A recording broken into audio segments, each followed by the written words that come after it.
Hare Krishna. The front row students are the most eager, right? I said the students in the front row are always.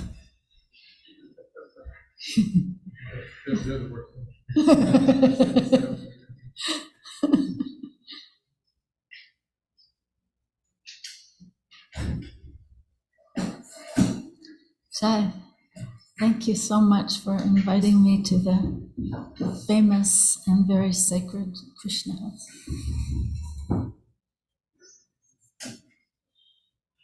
I was asking Kalakanta Prabhu if he had heard of the book. There's a new book that's. Have you heard? Did you hear of that book? Yeah. There's a book that's. It's a sort of like a novel, and it's called Krishna's Wonderful Form, a guide for the perplexed. And the author Krishna Chetra Maharaj based it at Krishna House, and it's a conversation between himself and some students at Krishna House. So I highly recommend you get it. There are apparently 1,500 copies of it sitting in a warehouse in Los Angeles, so I hope you can get it here to share with students. It's really a lovely book. So thank you so much for inviting me. Should we chant Radha Madhava? Okay.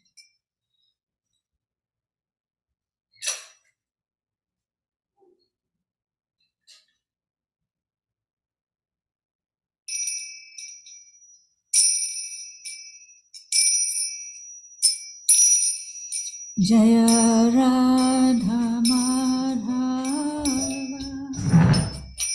Kunja Bihari Jaya Radha Madhava Kunja Bihari Jaya Radha Madhava Kunja Bihari Jaya Radha Madhava Kunja Bihari Jaya Gopi Jana Vallabha Girivaradhari Jaya Gopi Jana Vallabha Girivaradhari Jaya Gopi Jana Vallabha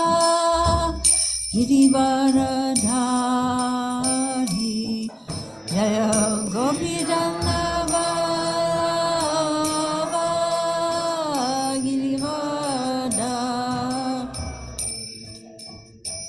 Yashodanandana Vrajajana Ranjana Yashodanandana Vrajajana Ranjana Yashodanandana Vrajajana Ranjana Yashodanandana Vrajajana Ranjana Yamuna Tira Bhanachari Muna Tira Bhanachari Jaya Radha Madhava Kunja Bihari Radha Madhava Kunja Bihari Hare Krishna Krishna Krishna Hare Hare Hare Rama Rama Rama Hare Hare Hare Krishna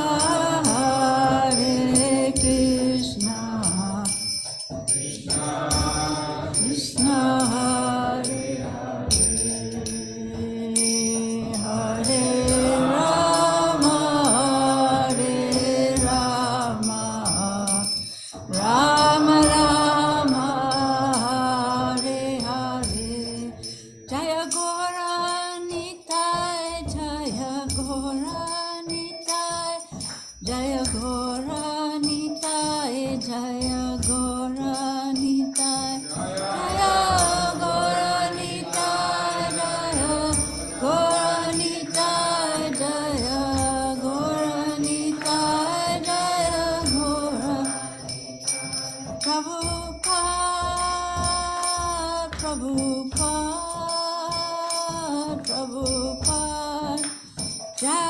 Prabhupada, Jai Jai Prabhupada, Prabhupada, Prabhupada, Jai Jai Prabhupada. Om Namo Bhagavate Vasudevaya. Om Namo Bhagavate Vasudevaya. Om Namo Bhagavate Vasudevaya. Om Namo Bhagavate Vasudevaya. Om Namo Bhagavate Vasudevaya. Om Namo Bhagavate Vasudevaya.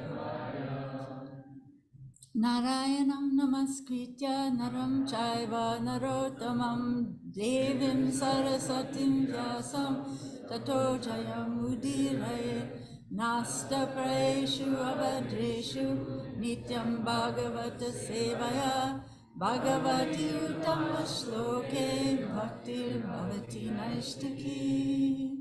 Reading from Srimad Bhagavatam, Canto 11, Chapter 22, starting with text number 26 and going to 34. Is that right? So I read the text and then I'll go back and read the synonyms and. No, we just read the translations and then in one verse we focus on the Okay. Okay. Translation. Sri Uddhava inquired, although nature and the living entity are constitutionally distinct, O Lord Krishna, there appears to be no difference between them because they are found residing within one another. Thus, the soul appears to be within nature and nature within the soul. Yes. Sure. Oh, great. Okay. O lotus-eyed Krishna, O omniscient Lord, kindly cut this great doubt out of my heart with your own words, which exhibit your great skill in reasoning. From you alone the knowledge of the living being arises, and by your potency that knowledge is stolen away. Indeed, no one but yourself can understand the real nature of your illusory potency. The Supreme Personality of Godhead said, O best among men, material nature and its enjoyer are clearly distinct. This manifest creation undergoes constant transformation, being founded upon the agitation of the modes of nature.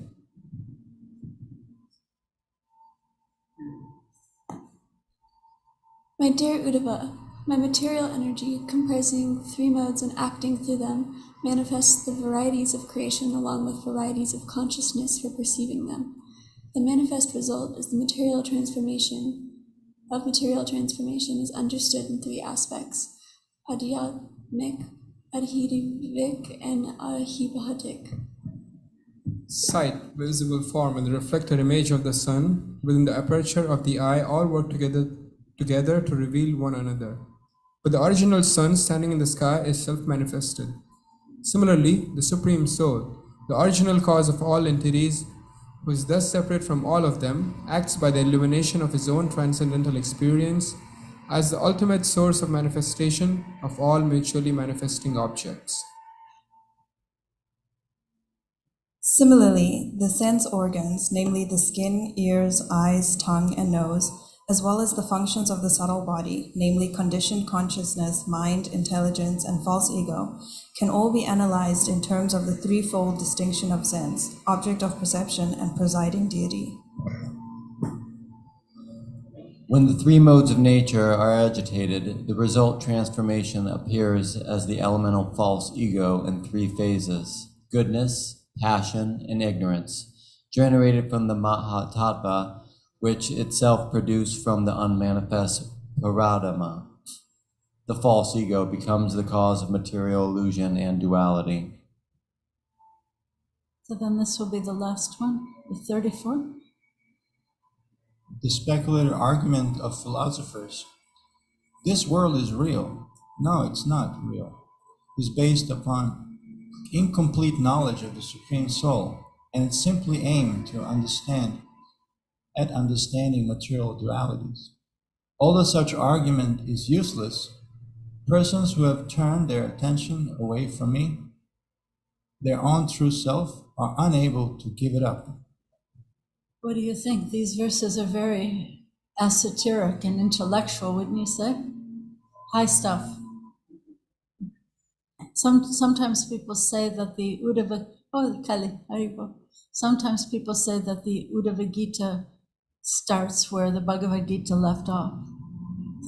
So now we'll go back to verse number 26. So do I chant this verse repetitively? Okay. Shri Uddhava Uvacha Prakriti Purushascha Bhau Yadi Apyatma Vilakshano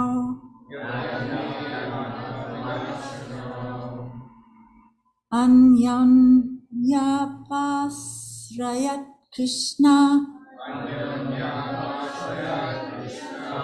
Drisyate Nabidataya. Sorry, not so much life for me. I'm missing some of the words. Prakrito lakshate yatma Prakritischa tatatmani. Someone like to chant?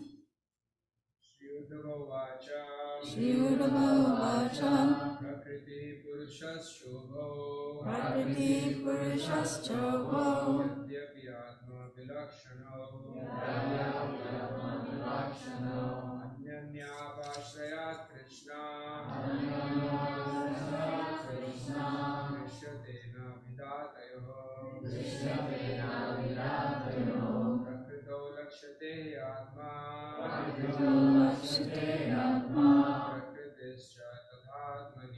Prakritischa Tathātmani. Shri Uddhava Vacha Prakriti Purushascha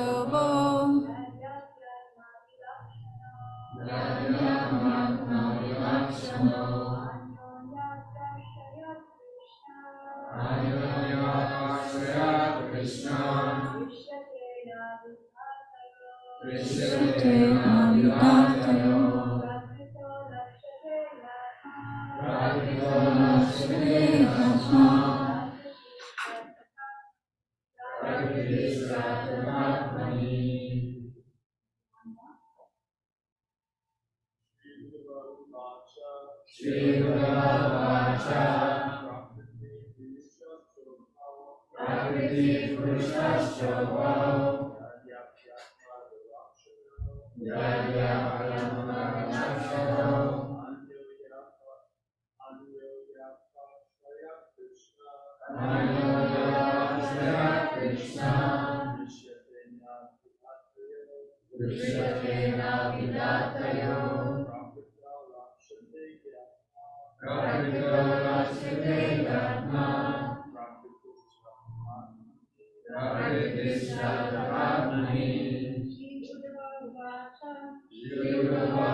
Yadi api, although Atma, constitutionally, Bilakshano, distinct, Anyonya, mutual, Apasrayat, because of shelter, Krishna, O Lord Krishna, Drisyate, na, it does not appear, Vida, any difference, Tayoho, between them, Prakrito, within nature, Lakshyate, is apparently seen. He, indeed, Atma, the soul, Prakriti, nature, Cha, and Tata, also, Atmani, in the soul. Translation. Sri Uddhava inquired, although nature and the living entity are constitutionally distinct, O Lord Krishna, there appears to be no difference between them, because they are found residing within one another. Thus the soul appears to be within nature, and nature within the soul. Purport by the disciples of Srila Prabhupada. Sri Uddhava here expresses the doubt that arises in the heart of an ordinary conditioned soul. Although the Vedic scriptures declare that the material body is a temporary fabrication of the material modes of nature, the conscious living entity within the body is actually an eternal spirit soul. In Bhagavad Gita, Lord Krishna has declared the material elements constituting the body to be his separated, inferior energy, whereas the living entity is the superior, conscious entity, energy of the Lord. Still, in conditional life, the material body and conditioned soul appear inseparable and thus non-different. Because the living entity enters the womb of a mother and gradually comes out in a developed body, the soul appears to have entered deeply within material nature. Similarly, by the soul's identification with the material body, the body appears to enter deeply within the consciousness of the soul. What is more, the body cannot exist without the presence of the soul. By this apparent mutual dependence, the difference between the body and soul is obscured. Sri Uddhava therefore questions the Lord in order to clarify this issue.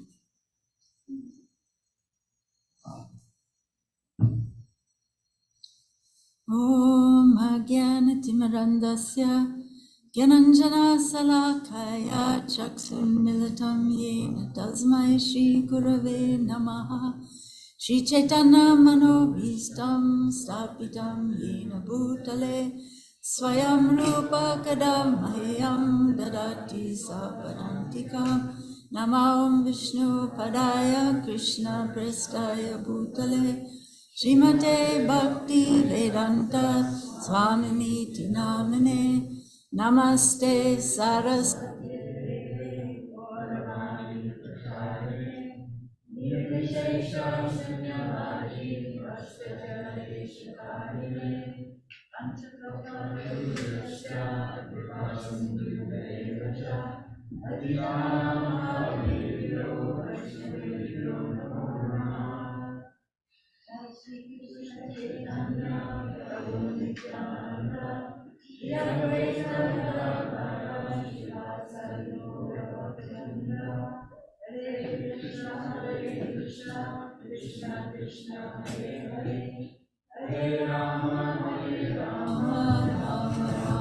Hare Hare.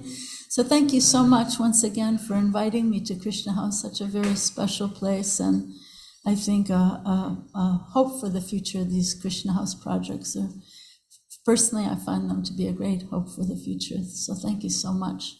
So all of you are part of that great hope. So thank you for being here. Before I discuss this verse, I wanted to mention, are you aware that today is the first day of Purushottam Mas? Did you discuss that at all today? Maybe not, but today is the first day of a very special month that comes only once every 3 years. It's called Purushottam Mas, and it's a special blessing month where in the Vedic calendar, so instead of having a leap year with an extra day in February, they have an extra month. And during this month, whatever you do is considered to be 1,000 times more auspicious. So if you chant japa. It's like chanting 1,000 rounds of japa, or, so it's a super extra credit month. In Vrindavan, they have every festival of the year they observe in this month additionally. So it's a very, very special month. And, you can ask Google Guru, and you can get a lot more details about the stories about this month. But suffice it to say, it's extra credit. So whatever you do during this month will be more blessings. So let's see. Chant a chapter of Bhagavad Gita, or light a deepa like we do during the Kartik month. Any of those things are very special to do during this month. A random act of kindness. Share Krishna lunch with someone at the office or the classroom. Do something, yeah. Okay, so I thought I'd focus on this first verse of this Uddhava Gita. And I don't know about you, but I find these verses to be very heady, very intellectual, and very esoteric. And they're not so easy to delve into. I find them, a bit more difficult than the verses of the Gita. What do you think? You're experiencing that a little bit too? Yeah? So there are many different Gitas. There's the most famous is the Bhagavad Gita, Krishna's conversation with Arjuna. But then there's the Gopi Gita, the song of the gopis, Venu Gita, the gopis' prayers to the flute, which is a wonderful chapter of the 10th canto. The Brahmara Gita, the discussion of Radharani's talking to a bumblebee. So there are many, and then there's, of course, a famous book that Lord Chaitanya loved called Gita Govinda. That's not part of the Srimad Bhagavatam, but so many Gitas. So these are Lord Krishna's final instructions to his dear Uddhava before Lord Krishna leaves the earth. So you can consider them to be very, very important, right? Like sometimes if a father's on a deathbed or a mother's on a deathbed and they say to their children something like, I want you to take care of your sister, or something like that, So those are very important instructions, those final instructions. Uddhava is called the foremost of those who are intimate with Krishna. And he's also Krishna's cousin. He's practically Krishna's twin. And he was a great Mahabhagava, which means great, great devotee, highly realized personality. And in the purport so this is Srimad Bhagavatam, 3rd canto, 4th chapter, 32nd verse. In the purport, Srila Prabhupada says that the Lord wanted Uddhava to fulfill his mission and share the knowledge that he hadn't spoken even in Bhagavad Gita. So very special verses here. And that purport says, so then this purport that we're looking at today, the soul appears to have entered deeply within material nature, and the body seems to enter deeply within the consciousness of the soul. There's a mutual dependence, Prabhupada, or the disciples of Prabhupada say, the body can't exist without the presence of the soul, and the difference between the body and the soul are obscured. So I was thinking that practically the first thing we learn when we come to Krishna consciousness is, you're not this body, right? You're not this body. You hear it over and over again. You're the spirit soul within the body. And it sounds so simple, right? But yet it's so difficult to actually realize that, right? Over there. There's a space here if you want to sit here. Anyway, okay. So let's see, it's difficult to realize. I have a close friend. She's from a Brahmin family from the Madhva Sampradaya. Her family's from Udupi, which is a very famous temple of Krishna in South India. And so she's from this Madhva Sampradaya, and she was saying, when she hears from Prabhupada, hears classes and purports, reads Srila Prabhupada's writings or listens to classes, she's saying she's never heard any teacher emphasize this point so much as she hears, or we all hear from Prabhupada. It's just again and again and again, you're not this body. And he unpacks it in so many, many different ways, right? So, I know myself, sometimes we can also take it for granted. Sometimes I find myself thinking, okay, Prabhupada, I heard it so many times. Okay, maybe could you tell a little story of Krishna? Because I got it, but do we really get it? I don't think so. So I think if we deeply ponder the point, it's actually such a relief. Did you ever think about that? It's such a relief to know that we're not this body. It's such a relief. It's such a liberating joy and a relief that I'm not this body. And I think that this is actually the great adventure that Srila Prabhupada has given us. This is, to me, when I think about it, this is the real hero's quest. Not to search out the Holy Grail. In a sense, the Holy Grail is looking for, that search for the Holy Grail. They're looking for what? Eternal life, right? So in a sense, this is the Holy Grail, to embark on this sacred journey to realize that I am the eternal soul. I am not material, And it's also said in the Bhagavatam that this human body is a very important gift. It's a good, strong boat for crossing the ocean of nescience. We have the guru is considered a good captain who understands the navigation systems, and the words of scripture are considered to be like favorable breezes for helping us cross over the ocean of material ignorance. So the body is like a strong boat, but we are the soul inside. And sometimes we often hear that the body is a temple. The body is a temple, but it's not a temple for worshiping the body, right? It's a temple for worshiping Krishna and the super soul within the body and our own eternal selves resting in this body. It's a temple for worshiping the one who gave us this body, the one who's the proprietor and the enjoyer of my body and my soul. So I think it's important that we understand because I'm going to throw out a thesis here. I think in Krishna consciousness, we tend to, speaking for myself and maybe many of my God brothers and God sisters, we tend to dwell in the head a lot. And sometimes these teachings don't sink down into the heart.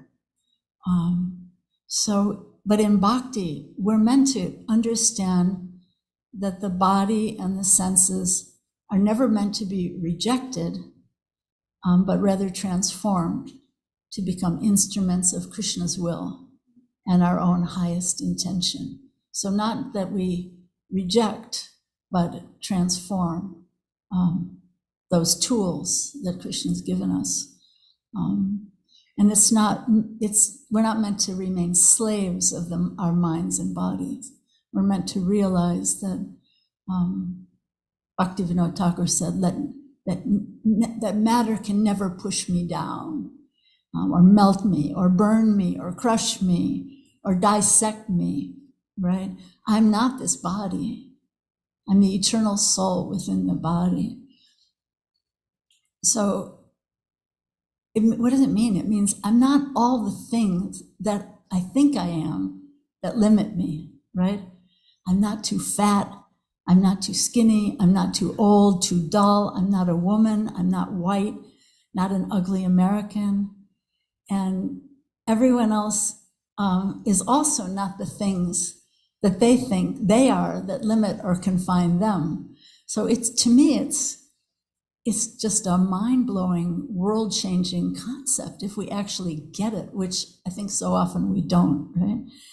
All of those concepts that cause prejudice and discrimination in the world, right? We're not black, we're not white, Indian, Hindu, Jewish, Christian. We're not even Hare Krishnas, or all the things we think we are that define us. I think if we understood this, there would be no other, no sense of the other, right? Everyone, every creature, every living being is my brother, my sister. there'd be no wars, there'd be no hate.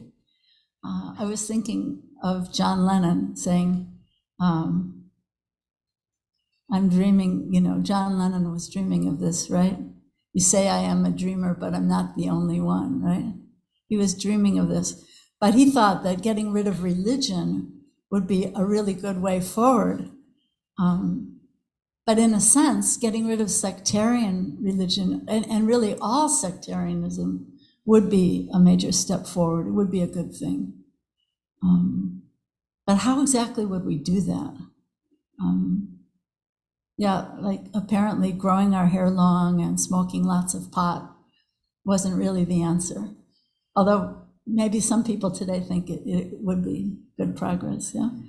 But so this verse and purport point out the difficulty and the subtlety. I think really the subtlety is being pointed out here, that we're not these material bodies, we are the soul, and we cannot emphasize it or hear it or repeat it or pray on it enough.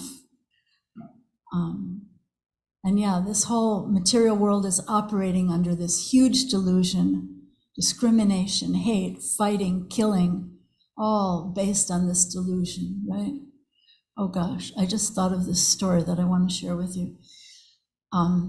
Let's see. My husband was at this, Nitya Prabhu was at this interfaith dialogue in Macedonia, this little country in Europe. And he heard this story from a peace worker there. And after the Soviet bloc fell apart, so there were these two neighbors that were living next to each other for 40 years in I forget which country, but one of the Soviet-held countries. They're neighbors for 40 years. And then when the Soviet regime fell, they started fighting and killing each other because one had come from a Christian background and one had come from a Muslim background, but they were living as atheists really for a long time. So this peace worker said, what's going on? You two were living like neighbors for 40 years, and why are you all of a sudden fighting? You don't even believe in these religions, right? And so this person gave a really interesting answer. He said, because what I do not believe is different from what he does not believe. Is that crazy? What I do not believe is different from what he does not believe. So therefore, so just see how ingrained it is, deeply ingrained, So, huge delusion. I mean, think about it, right? The whole cosmetic industry, the whole weight loss industry, all the social justice initiatives, the nations of the world angling for their own interests at the United Nations, right? The imbalance of greed in the world when I take more than my share, that the way it's described in Ishopanishad, right? So the point is here that the so-called other is my brother or my sister. And if we could just understand and discern and realize this one point, this one doubt that Uddhava is begging Krishna to just cut out of his heart in these verses, right? And Krishna takes it from so many different angles in the Bhagavad Gita, 2nd chapter. All the ways that we insinuate ourselves into this illusion, and it's so entangling. We're so entangled in this illusion, life after life, and in the same way, again and again and again, just traveling. It's amazing, for eons of time, just traveling through these different desires that we have, these different kind of phantasmagoric, is that a word? Phantasmagoric desires. It's so crazy. But then we begin this path of Krishna consciousness, and we're trying so hard to give up all that old stuff, that old bad stuff, right? But we can sometimes adopt some very artificial posturing in Krishna consciousness. Have you ever heard this term, spiritual bypassing? Yeah, spiritual bypassing. When I think, well, now I'm a devotee, I'm so beyond all this stuff. Someone becomes a Hare Krishna devotee and they don't call home for 4 years. Have you ever heard of that? You know, they didn't call their mom for 4 years. I mean, I've actually heard of that, you know, and I'm so transcendental. I don't need to, you know, touch base with these people who gave their lives to raising me, you know, or they hate the women because seeing a woman reminds them of their own material desires. Have you ever heard the saying, God save us from the convert? You haven't heard that one? It's really good. God save us from the convert. Like, in other words, someone becomes converted to be a Hare Krishna devotee or a Christian or in anything. And all of a sudden they're more fired up than the ones who were doing it for like 100 years. You know, they got to tell the world and you're all going to hell and you got to do it like me. And it's pretty fanatical. So yeah, God save us from the convert.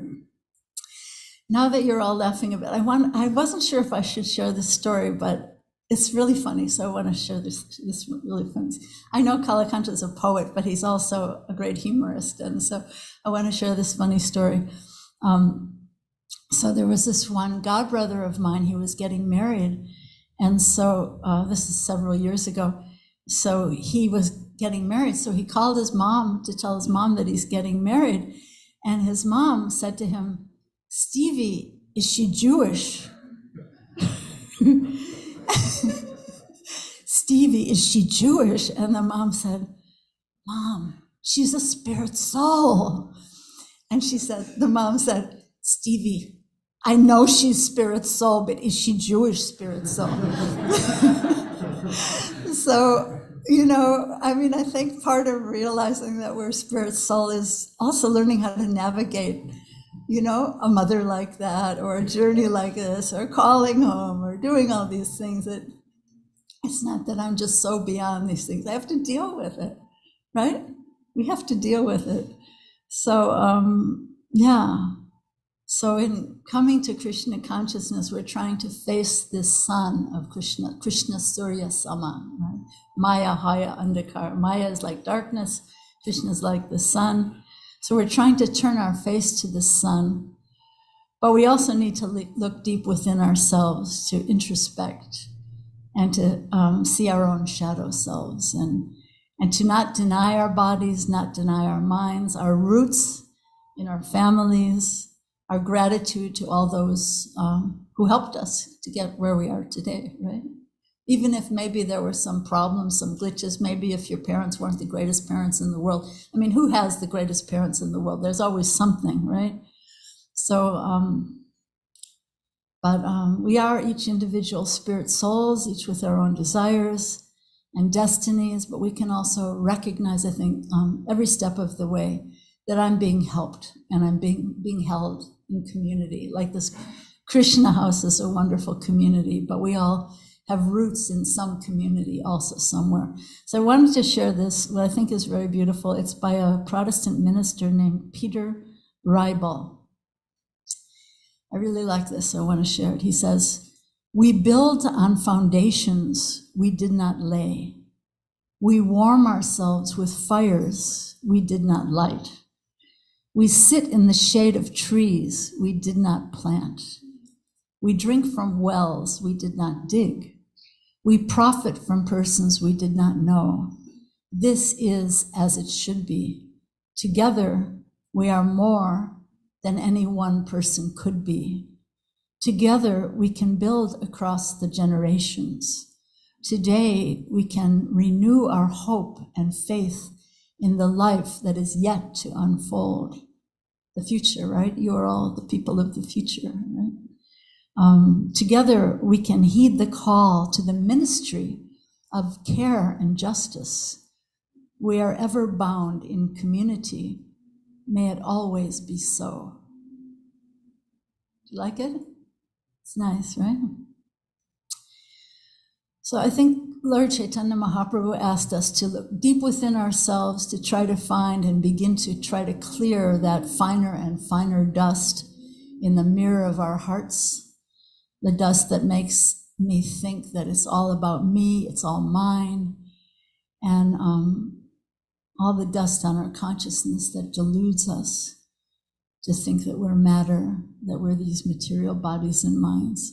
but we have to really look very carefully. We have to inspect that dust and introspect about it.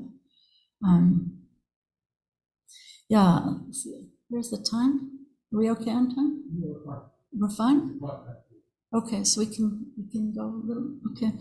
So I was reminded that once I was in Delhi, and at that time the temple was in an affluent neighborhood. It was a diplomatic enclave called, I forget, Chanakyapuri. That's right, it was Chanakyapuri.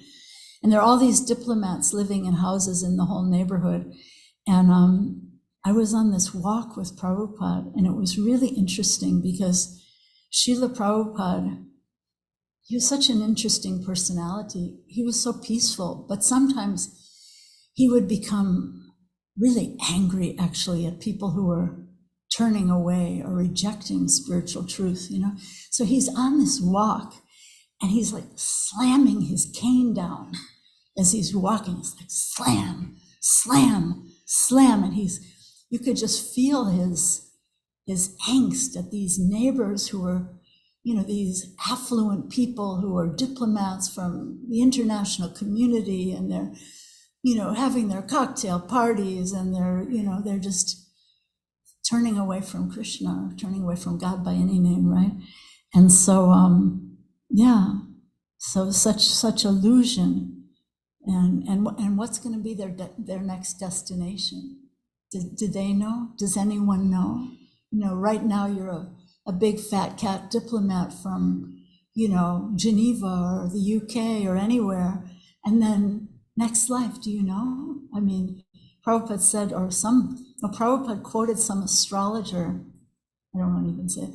Some astrologer said that Nehru was one of the 2 dogs of a man in Sweden. So who knows, you know, where someone goes next.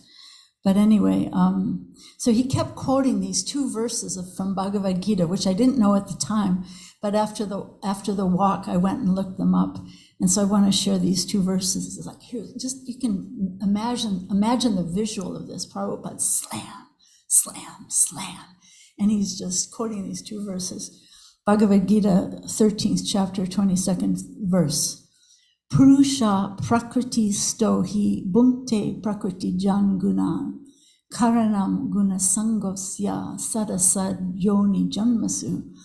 The living entity in material nature thus follows the ways of life, enjoying the 3 modes of nature. This is due to his association with that material nature. Thus he meets with good and evil amongst the various species. And then this one, Bhagavad Gita, 14th chapter, 18th verse. Urdvam gachanti sattvasta madhye tishtanti rajasa jaganya gunavritti sta adho gachanti tamasa. I mean, whenever I remember these 2 verses, it's like I can just like feel Prabhupada's like anger really at these people turning away from Krishna, us all. Here's the translation. Those situated in the mode of goodness gradually go upward to the higher planets. Those in the mode of passion live on the earthly planets, and those in the mode of ignorance go down to the hellish worlds. So yeah, I could feel not only his angst and his anger, and frustration at people turning away, but his deep compassion for them and for all of us who are just keep turning away from Krishna life after life, forgetting that we are the spirit, the soul. So, I wanted to wrap this up, but I wanted to close with some few last verses from a poem of Bhaktivinoda Thakur that remind me of this archetype of the hero's journey. So bear with it. I'll try to say them slowly because his English is archaic. He was writing at the end of the 19th century or beginning of the 20th century. So I'll try to read it slowly. So he's speaking about this, like encouraging the soul, right? He says, so push thy onward march, O soul, against an evil deed that stands with soldiers' hate and lust a hero be indeed. Maintain thy post in spirit world as firmly as you can. Let never matter push thee down. O stand, heroic man. And then he says, O Saragrahi, which means essence seeker. He says, O Saragrahi Vaishnav soul, so the essence seeker. This is what we're meant to be, essence seekers, right? O Saragrahi Vaishnav soul, thou art an angel fair. Lead me on to Vrindavan and spirit's power declare. And here's the last one. There rests my soul from matter free upon my lover's arms. Eternal peace and spirit's love are all my chanting's charms. So thank you all so much. And what do you think? Any reflections or thoughts or questions about all of this? Yes, here's a question or a reflection or also an argument. Thank you very much for the beautiful class. I just wanted to ask you if you can throw some light on what did Prabhupada said after quoting those two verses while on the walk. Was he saying anything else other than that? No, Prabhupada on his walks, sometimes he would be very talkative and sometimes he wouldn't say a word, devotee would get a chance to be on a walk and he wouldn't say a word the whole time.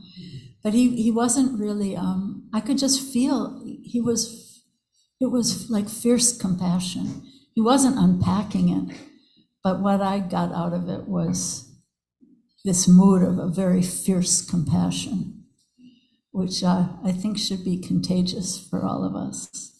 I think we should try to imbibe that, not to be, like I think a symptom of a real beginner devotee or that God save us from the convert type of person is, I got it, I'm okay. The rest of you, or thumping the Bhagavad Gita or the Bible, like trying to push it down people's throats. But the idea of compassion, to share it with compassion, but like an urgency, an urgent compassion. That's the feeling I got from him, that time is running out, you dear soul in a human body. Here you are in a human body. How many more minutes, how many more days, how many more years do you have in the human body? And what's next? Are you going to become a dog in Sweden? What are you going to be? How are you going to use these precious few moments you have? So, is that helpful? Thank you very much. Yeah. Thank you. What else is? Maybe what we can do is alternate between the women and the men. I see a hand up there, back there. Shamala, nice to see you. Very nice to see you. Is that all right? Because sometimes, yeah. Oh, thank you so much. I love the way that you present Krishna consciousness. It always touches me very much. I was curious or wondering if you could share some advice, some things that you have, some wisdom on how to become more non-sectarian as a collective group. How can we do that? You mean as a Krishna house community? Yeah, and as devotees of Krishna. As devotees of Krishna. Yeah, wow, great point,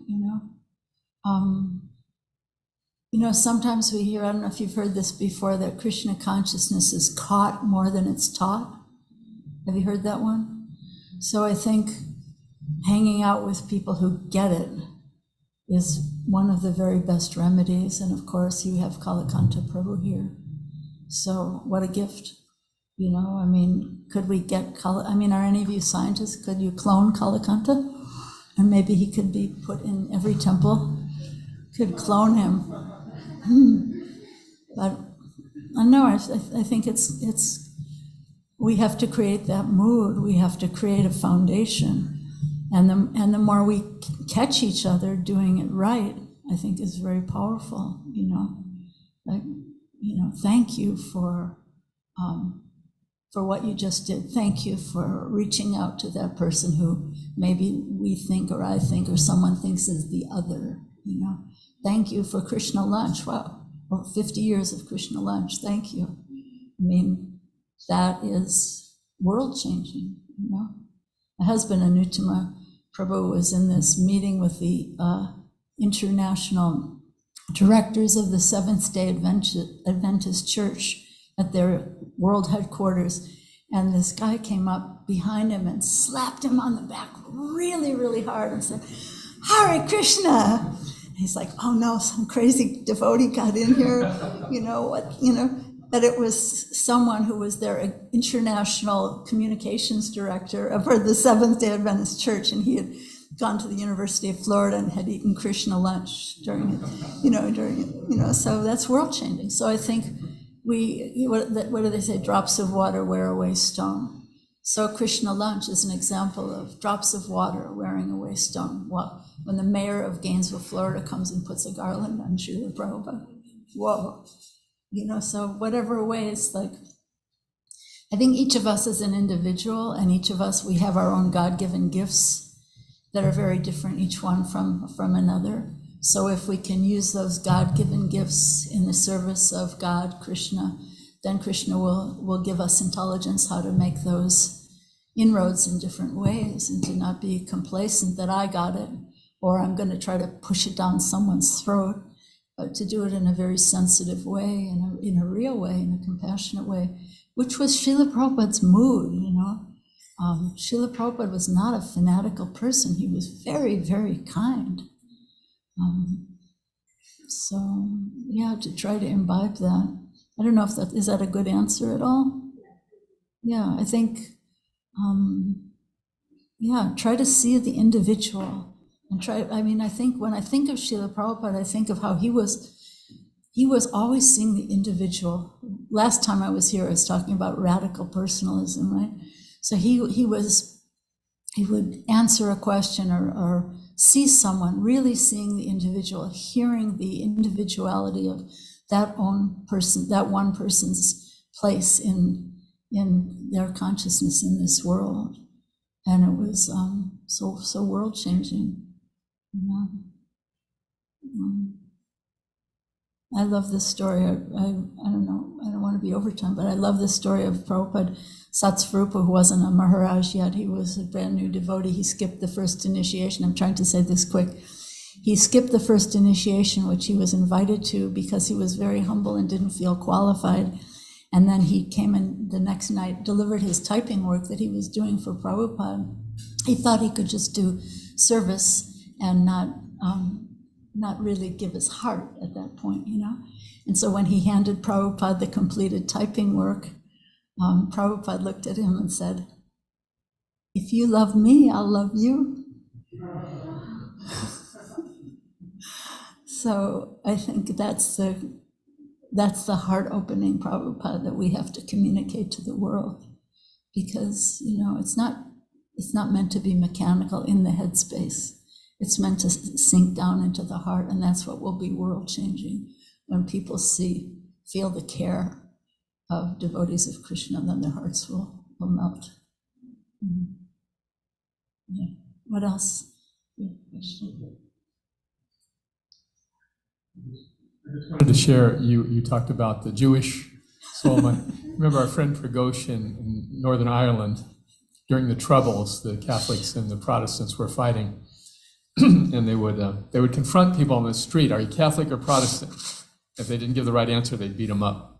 Wow. So he came out of his restaurant one night in his dhoti, out of his Govindas, and there were some toughs. And they said, "Are you Catholic or are you Protestant?" He says, "I'm a Hare Krishna." "Well, are you Catholic Hare Krishna or Protestant Hare Krishna?" It goes deep, right? It goes down deep. What he does not believe is different from what I do not believe. You had okay. Yeah.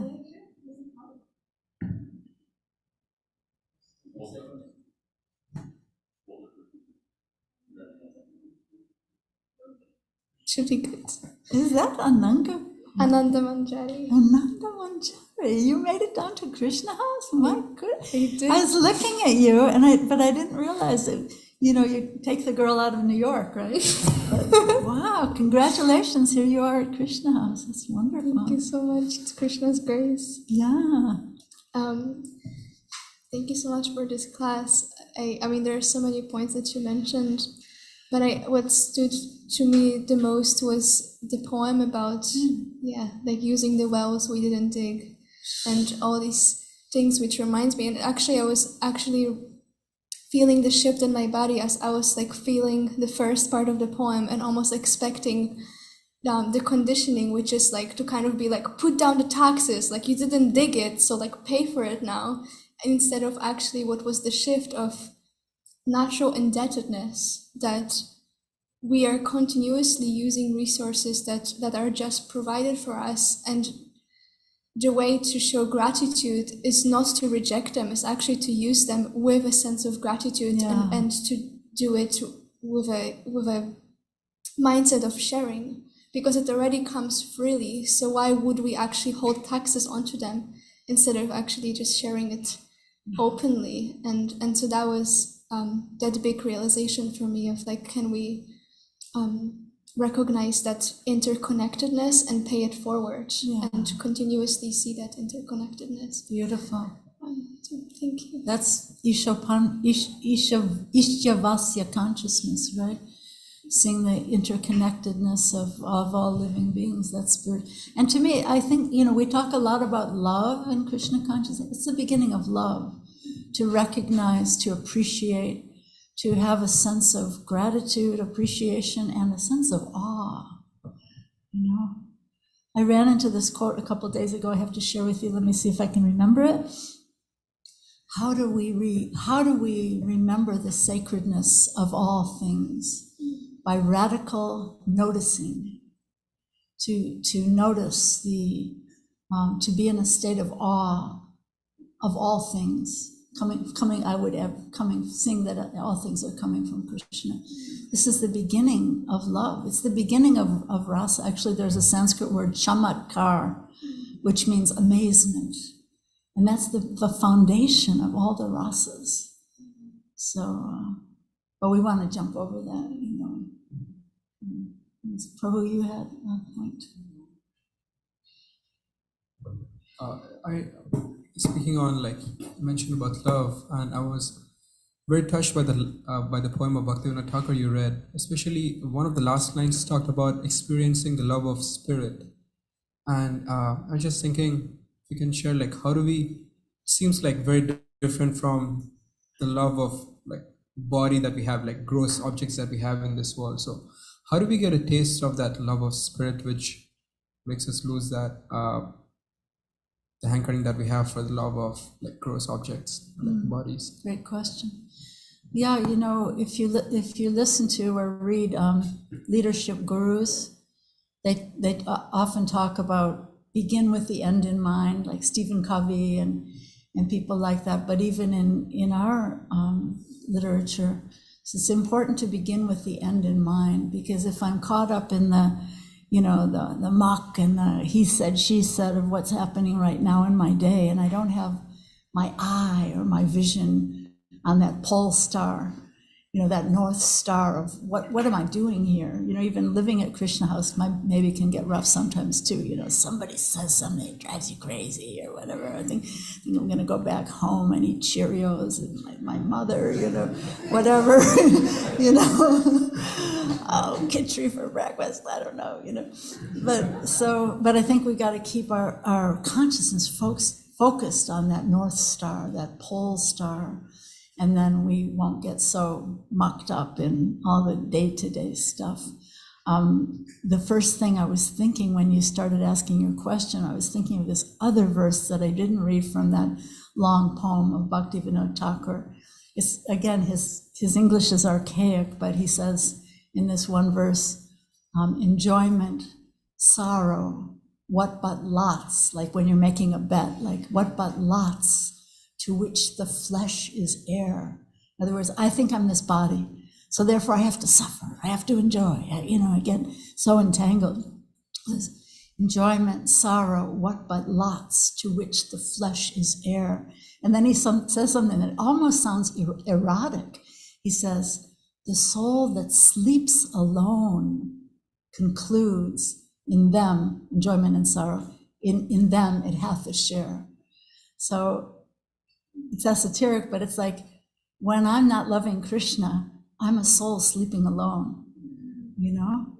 Isn't that really far out? Like, you know, can I be living in Krishna's embrace in the spiritual world, but no, I'm here in the material world sleeping alone. It's really far out. So, but I think, yeah, that would be what I would say. Keep your eye. Like Bhakti Tirtha Swami used to quote this one thing.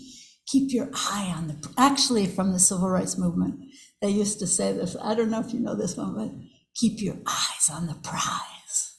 You know, I mean, here people they would go limp and they would be dragged off to jail, and their dogs biting them, trying to bite them.